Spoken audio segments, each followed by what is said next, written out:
balance down here. And as I'm discovering, he isn't the only one.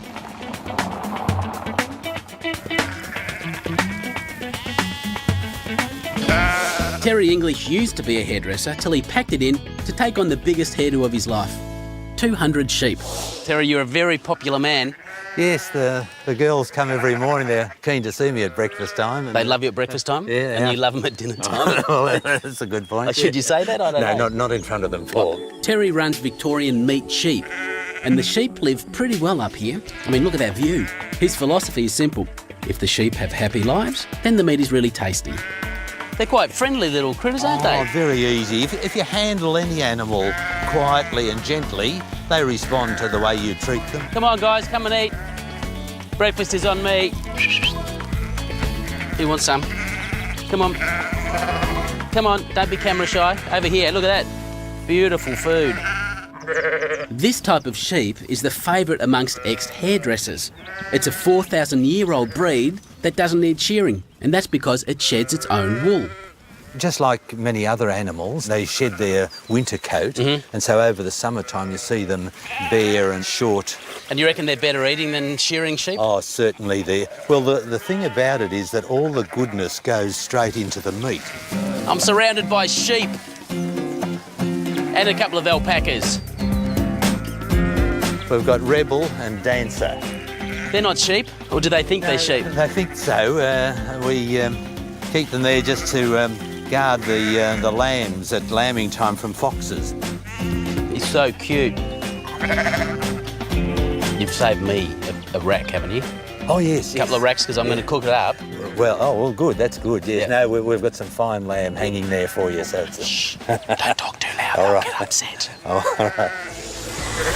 Keep watching, because we'll follow some of Terry's sheep down to a vineyard where they help trim the vines. Oh, and while we're there, well, it would be rude not to.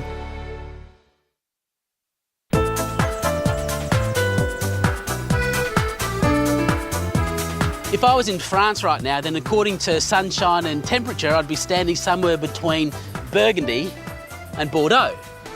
But I'm not, I'm in the Bellarine Peninsula, and it's a rapidly growing wine region with over 20 wineries like this one, the award-winning Bellarine Estate.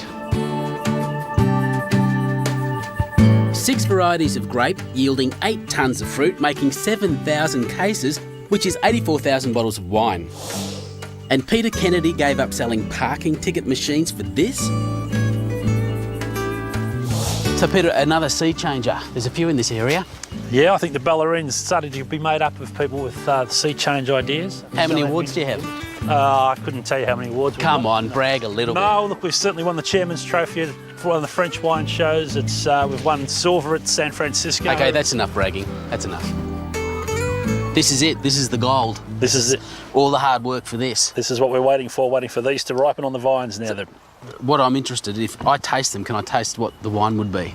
You should be able to taste some of the wine characters in there. You might look for a little bit of peppery character in that Shiraz you've got in your hand. Oh, what's Shiraz? Okay, let me have a little taste here.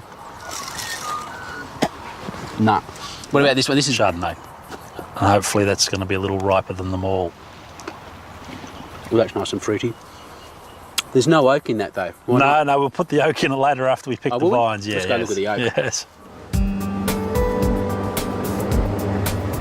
And this is where it all comes together. All these barrels full of wine just sitting and waiting for its moment. How many barrels Paul? you got here? Oh, there's about 120 barrels here, Paul. All right, this is a... French oak barrel. And what's in it? Shiraz. I'm interested in what's in it. It's got Let's have a Shiraz in taste. it. And how old is this wine?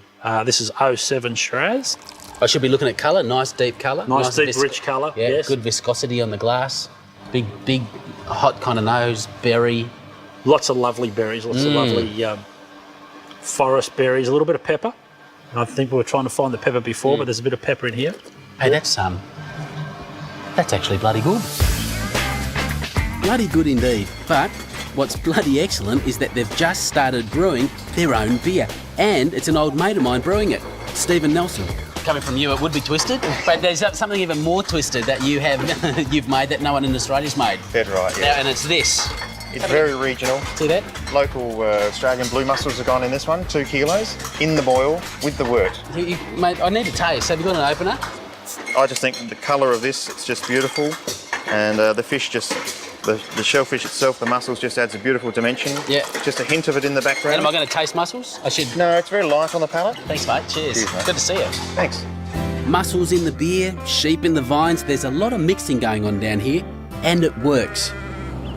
Now, talking of those sheep, Peter's taken me over to the estate's restaurant where we're going to have them for dinner. And Pommy head chef Graham Henderson has offered to help me go al fresco. Graham, what are you cooking for us? Well, I've got this boned out loin of lamb here. It's from the Bellarine estate, stuffed with medjool dates and the Drysdale Fatina. It's a local feta cheese. And with that, a sweet potato dish. And that's it. That's it. Simple. Nice and simple. Straight in the pan with that. It was a good idea coming out on the barbecue, wasn't it? Oh, it's perfect. It was Perfect actually weather. really lovely and sunny, and people were running by in bathers, and of course the weather changed. The next step is to rub these aromatics over the skin. Crushed peppercorns, star anise, and cloves, Cloves. and some juniper berries. Beautiful. It goes very well with the lamb. Oh, that smells that's all right. fantastic. Graham's whipping up a sweet potato dish to go with it. It's got tomatoes, onion, garlic, chilli, rosemary, chicken stock. Perfect for this hot weather. And while that's cooking, what I've done is I've marinated this, and it looks like this. Now what I've put in here is some olive oil, lemon juice, sugar, paprika, feta cheese, a splash of red wine, rosemary, some marjoram. You could use oregano.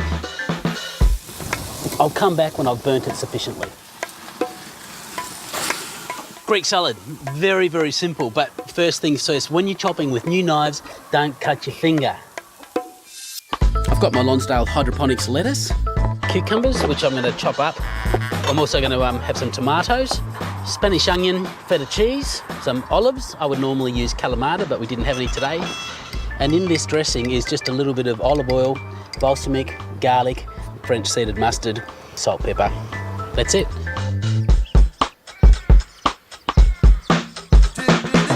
Go and have a chop. I'm going to have some of yours here. Pleasure. I hate to wreck the presentation, but you know, it's got to be done. Go for it. Beautiful, beautiful lamb. I love that recipe. Absolutely fantastic. Terrific. Thanks for having me. Gentlemen, cheers. Thanks for coming Cheers. down and All the joining us best. on the Bellarine. Yep, very what a much. wonderful